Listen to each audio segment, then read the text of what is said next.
Wenn du neu in Deutschland bist und eine Wohnung suchst, solltest du dieses Video unbedingt bis zu Ende anschauen.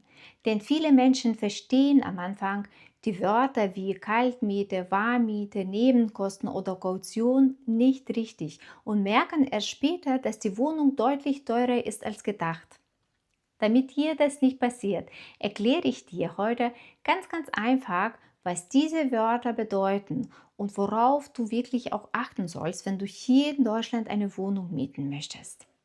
Falls du mich nicht kennst, ich bin Daiva und ich helfe gerne Menschen, die neu in Deutschland sind, wichtige Themen rund um das Leben in Deutschland einfacher zu verstehen. Wir starten mit der Kaltmiete. Die Kaltmiete ist der Preis für die Wohnung selbst. Also damit zahlst du als nur die Wohnfläche. Zu Kaltmiete kommen aber dann noch die Nebenkosten dazu. Nebenkosten sind laufende Kosten, die rund um das Gebäude quasi entstehen. Und dazu gehören zum Beispiel die Kosten für die Heizung, für Warmwasser, Kaltwasser, Abwasser, ja auch Müllabfuhr oder zum Beispiel auch Hausmeister. Wenn du die Kaltmiete und die Nebenkosten zusammenrechnest, enthältst du dann die Warmmiete. Das ist sozusagen der Betrag, den du jeden Monat an deinen Vermieter zahlst. Aber Achtung, Strom ist in Deutschland meistens nicht in der Warmmiete enthalten. Das bedeutet, dass du selbst einen Vertrag mit deinem Stromanbieter abschließen musst. Wenn du keinen Anbieter auswählst, bekommst du automatisch Strom von örtlicher Grundversorger.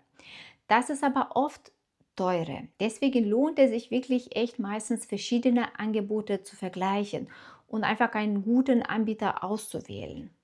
Auch Internet und Telefon sind normalerweise nicht in der Warmmiete drin. Diese Verträge musst du auch selbst abschließen. Ich verlinke dir hier in der Videobeschreibung auch ein paar Vergleichsportale.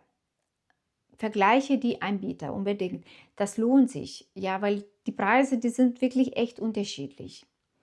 Ein weiterer wichtiger Punkt ist, die Nebenkosten, die du jeden Monat zahlst, sind oft nur eine Vorauszahlung. Das bedeutet, der Vermieter oder die Hausverwaltung, die dafür für deine Wohnung zuständig ist, schätzt dir ein, bevor du in die Wohnung einziehst, wie hoch deine Kosten ungefähr sein werden. Und dann einmal im Jahr bekommst du dann die sogenannte Nebenkostenabrechnung. Und dann wird genau geprüft, wie viel du wirklich auch verbraucht hast. Wenn du weniger verbraucht hast als erwartet, bekommst du dein Geld zurück. Und wenn du mehr verbraucht hast, musst du danach zahlen. Deswegen solltest du wirklich bei einer Wohnungsbesichtigung immer ein paar Fragen stellen. Zum Beispiel, wie hoch sind die Nebenkosten? Sind die Heizkosten enthalten?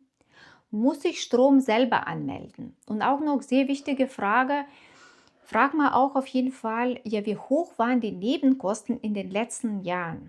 Weil schau mal, besonders bei älteren Gebäuden können die Heizkosten deutlich höher sein als bei neueren Wohnungen, die gerade gebaut sind oder vor ein paar Jahren gebaut sind. Ein weiteres Wort, das du bei Wohnungssuche oft hören wirst, ist die Schufa. Viele Vermieter möchten eine Schufa-Auskunft sehen. Die Schufa zeigt, ob jemand seine Rechnung und Verträge in der Vergangenheit auch wirklich zuverlässig bezahlt hat.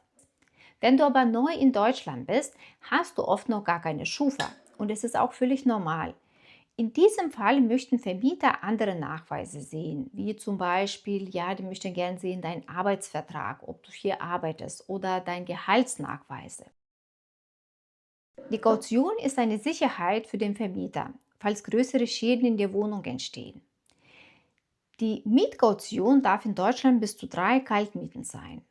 Wenn du später wieder ausziehst und keine größeren Schäden in der Wohnung gemacht hast, bekommst du die Kaution dann auch wieder zurück. Aber es kann auch einige Monate dauern, weil der Vermieter wartet oft noch auf die letzte Nebenkostenabrechnung. Und noch wichtig, bevor du in die Wohnung einziehst, solltest du gemeinsam mit dem Vermieter alle Räume in der Wohnung genau anschauen. Gibt es da Kratzer? Sind irgendwo Schäden zu sehen? Ja, ist es irgendwo was gebrochen? Wenn ja, lass diese unbedingt im Übergabeprotokoll eintragen und mach auch am besten selber noch Fotos zu diesen Schäden. Das kann später einfach sehr wichtig sein, wenn es wirklich um die Rückzahlung deiner Kaution geht. Und jetzt kommt noch etwas, was viele Menschen, die neu in Deutschland sind, nicht kennen. Viele Wohnungen werden ohne Einbauküche vermietet, also ohne Küchengeräte oder ohne Elektrogeräte. Diese musst du dann meistens selbst kaufen. Oder manchmal ist es so, dass du auch diese Einbauküche einfach von dem Vormieter übernehmen kannst. Deswegen solltest du wirklich immer genau prüfen, was tatsächlich zu der Wohnung gehört. Also gibt es da einen Keller, gibt es einen Parkplatz und gehört eine Einbauküche, wenn da eine ist, zur Wohnung. Also gehört sie dazu, kannst du die übernehmen. Nicht alles ist automatisch in den Mietpreisen enthalten. Ein weiterer wichtiger Punkt ist der Rundfunkbeitrag. In Deutschland muss für jede Wohnung ein Rundfunkbeitrag gezahlt werden. Der Rundfunkbeitrag liegt aktuell bei ungefähr 18, 19 Euro pro Monat und wird meistens alle 3 Monate bezahlt. Mit diesem Geld werden die öffentlich-rechtlichen Radio- und Fernsehsender in Deutschland finanziert.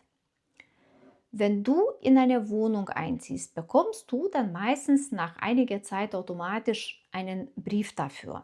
Nur ganz wichtig für dich zu verstehen, es ist ein Beitrag pro Wohnung, nicht pro Person. Und noch ein wichtiger Tipp. Überweise niemals Geld für eine Wohnung, die du noch nicht gesehen hast.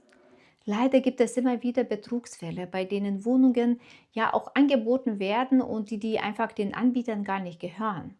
Das war ein guter, grober Überblick, was alles du wissen solltest, wenn du hier eine Wohnung mieten möchtest. Ich hoffe, dieses Video hilft dir, das alles so ein bisschen besser zu verstehen. Falls du noch Fragen hast, schreib mir gerne in die Kommentare. Okay, dann ich sag mach's gut und bis bald.